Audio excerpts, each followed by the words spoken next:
Good day, class. Our discussion today is going to be centered on duress as another vitiating element of a contract. Now, when we started our discussion on law of contract, we defined contract as an agreement between two people that the law will enforce, where two people have agreed to take up obligations and certain rights which the law will enforce. Now, one thing I want you to note is that for you to say there's a contract between two people, agreement is key. So it is tried law that to constitute a contractual agreement, there must be mutual consent of both parties. So it means that there must be consensus ad idem. Consensus ad idem simply means the meeting of the minds of both parties. So it follows, therefore, that an agreement which is obtained by duress simply means force, whether threat of violence or use of violence, negates the principle of mutual consent, which cannot lead to a contract, which cannot lead to a real contract. It means that it can vitiate a contract. So when we talk about duress is the opposite of what a contract should be. It negates the whole essence of what a contract should be, that is a contractual agreement. It simply means that though there is an agreement, but the other party is not consensus ad idem. It was forced. It's not a voluntary thing. So when you talk about an agreement means there is voluntariness on the part of both parties to agree to the terms of other contract. But when somebody agrees to a contract, but because the person is being forced, then that is not contract, and it can vitiate an otherwise valid contract. So both common law and equity actually recognizes the fact that when you force somebody to enter into a contract with you, it is not, according to the law, it should not be allowed. That is not contract for the purpose of the law of contract. Now, the common law doctrine of duress says that when one party is forced to enter into a contract with another party, either by violence or threat of violence, that's physical force or threat of violence, it is no contract. It is actual violence or threat of violence to the person or his personal freedom, or to people that are close to him, that is threat calculated to produce fear of loss of life or bodily harm or fear of imprisonment. Now, the threat of violence or actual violence must be directed to the contracting party or close relative, like the spouse, that's wife, depending on who the person is, the gender of the other party, or husband, child, parent, very close relatives. So when you threaten the person of the other party, when you force the person to enter into a contract with you by actually using violence or threat of violence to the person of that person, or even to close relatives, people that are very close to the person, then it is no real contract. The contract becomes voidable. Now, in situations like this, consent is not considered to be freely given. That consent given in such a situation because of the threat of violence or because of actual violence used is not real consent. It's not freely given. You can just term it as submission because of external factors. So the consent is not real because it's not freely given. For it to be the basis for relief, duress must have emanated from the other party in which you are entering into contract with. That's number one.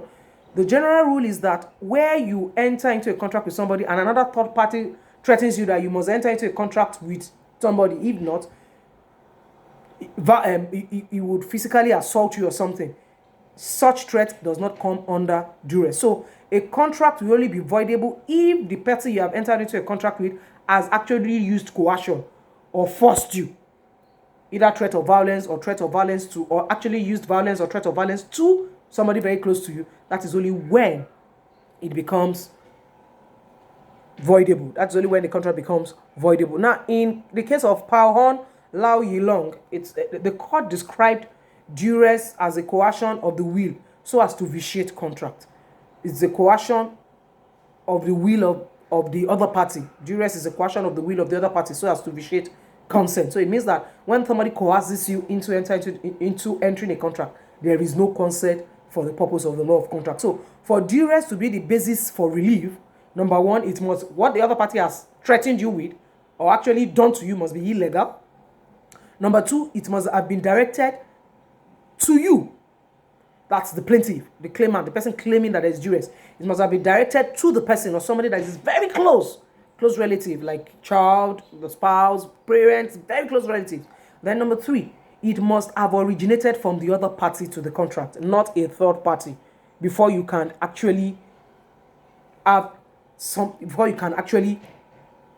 take up an action for duress for a contract. So duress which emanated from a third party to the plaintiff cannot form the basis of an action. Now, the judicial illustration of contract entered into under duress can be seen clearly in the case of Kaufman and Gassin. It's in the note. Now, in that case, the defendant's husband misappropriated money entrusted to him by the plaintiff. Now, the plaintiff then threatened criminal prosecution against the defendant's husband unless the defendant can pay the money out of her own personal property. Now, the defendant agreed to do so because of the threat to institute criminal proceedings against her husband.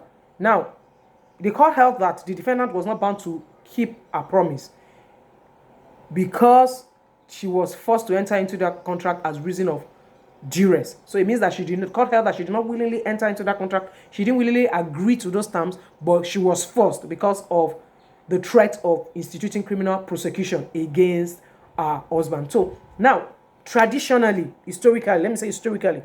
the concept of duress was very narrow and restrictive, and it's not everything that anybody threatens with that would amount to duress that will make a contract voidable. So it was really, traditionally, it was very narrow and restrictive in nature. Very narrow and restrictive in nature. A threat to seize, for example, a threat to seize a person's good unless he paid some money or enforced some other benefit on the person issuing that threat was not regarded as constituting duress under common law, traditionally. However, in recent times, the court have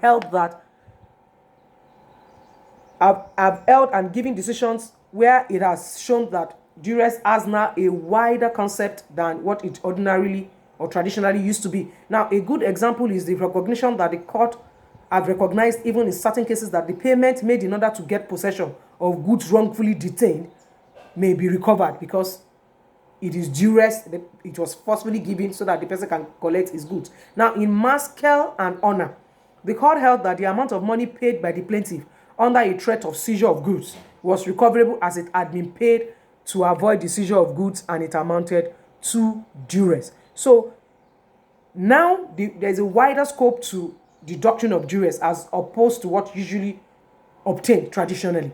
So another illustration is that the court have given another wider scope to the doctrine of duress, where it have recognized that economic duress could also amount to duress that will make a contract voidable. Because before, what was recognized was physical threat, where there's violence or threat of violence to your person.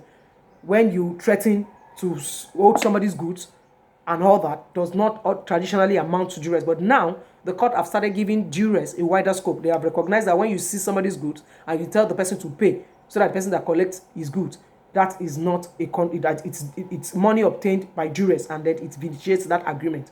Now, the court has also expanded the scope or the concept of the doctrine of duress to include economic duress. Now, let me give you an example. In the case of North Ocean Shipping Company Limited versus Hyundai Construction Company. Now, in that case, the court held that the action of the defendant shipbuilders by forcing the plaintiff to pay extra 10% over and above what they agreed on, over what they agreed on as the cost of the ship, because they threatened him to abandon the construction of the ship if he doesn't pay that 10% above what they have originally agreed on, constituted duress. No, the court held that the plaintiff had already concluded a lucrative contract to lease the ship to a third party on completion of the construction, which amounted to economic duress. So the court held that the 10% they collected above what they originally agreed on amounted to duress because it was not what they originally agreed on, and they forced him because the other party already entered into a contract with another third party that upon completion at so date you can take over. So he had to pay the money so that the contract with the third party will not be jettisoned. So the court held that it was duress. So when we talk about duress, it means that you have used external factor to receive consent of the other party to enter into that contract with you, which the law recognizes as not being real consent, and it will vitiate a contract. Now, the effect of duress on the contract is that it makes it voidable, which is at the instance of the innocent party. Thank you very much for listening. So please, you have to download this video and also read the notes that I've sent ahead of this video. Please stay safe. Thank you.